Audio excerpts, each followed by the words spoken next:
certain words in the course of long use gather so many barnacles of connotation that they almost cease to mean anything at all. Then the only thing to do is to scrape off the barnacles. Such a word is pure,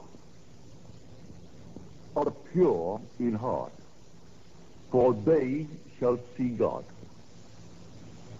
When you read it with the present meaning attached to the word, you wonder which is the more difficult.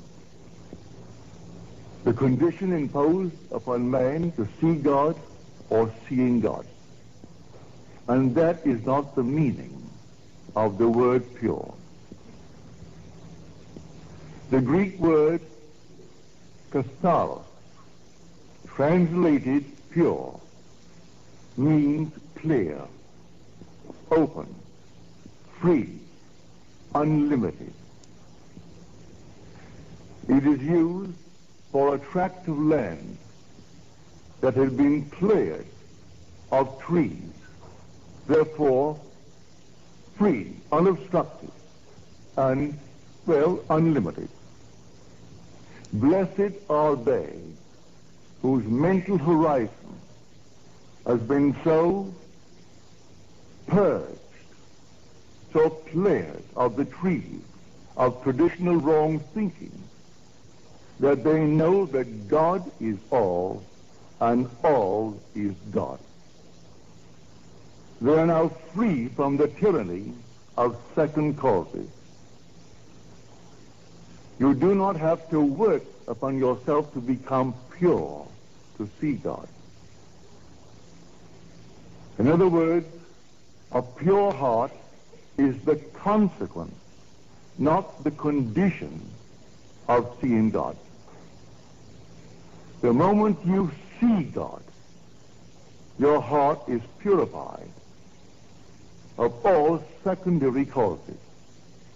And you can turn to the left or the right or to anything in this world, for you'll find the only source of the phenomena of life. Now, the word see, for this is taken from the Greek. The word see and to know are the same word in Greek. Here we are told that if I am pure in heart, and only if I am pure in heart, I will see God. And yet in the same Gospels, I am told that no one has ever seen God.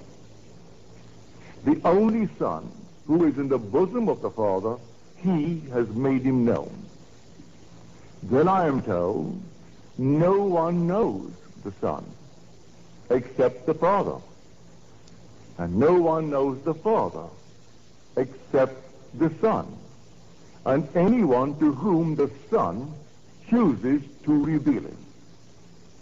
You can take the words see and know, and they're interchangeable.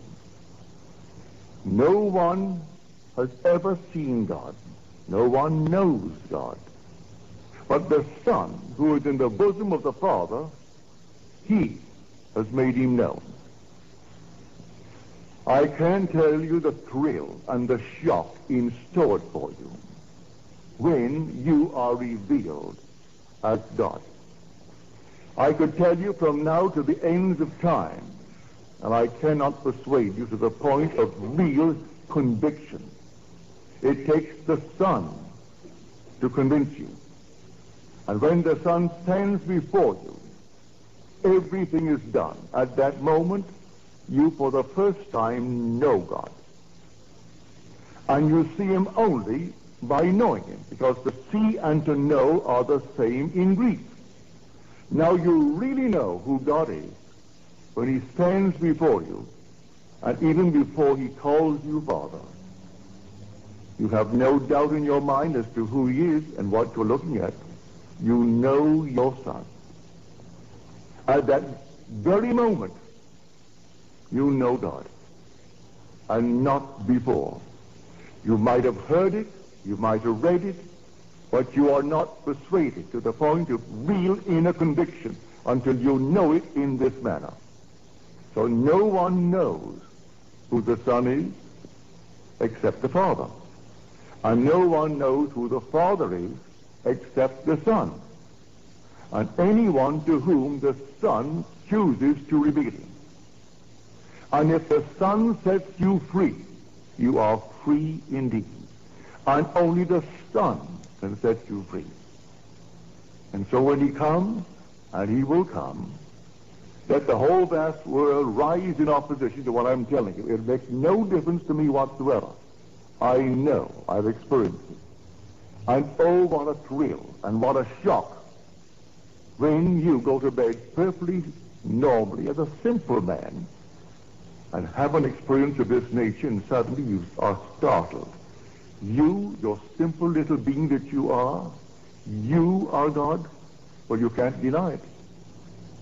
His Son stood before you, and he had no other father. You are his father. And when you have it, then you and I must be one. And when the whole vast world has it, we must be a unity.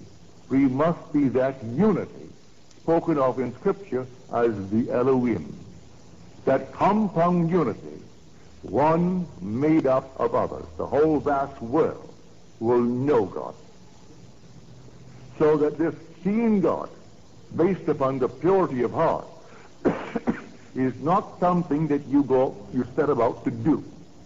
I can't conceive of any man in this world actually persuading himself by changing of this and changing of that he is pure of heart.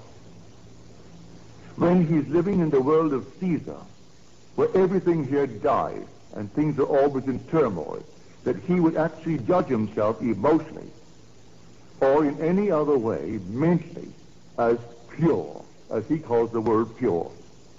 But you're instantly free of all obstruction as to secondary causes the minute the Son reveals you as God the Father.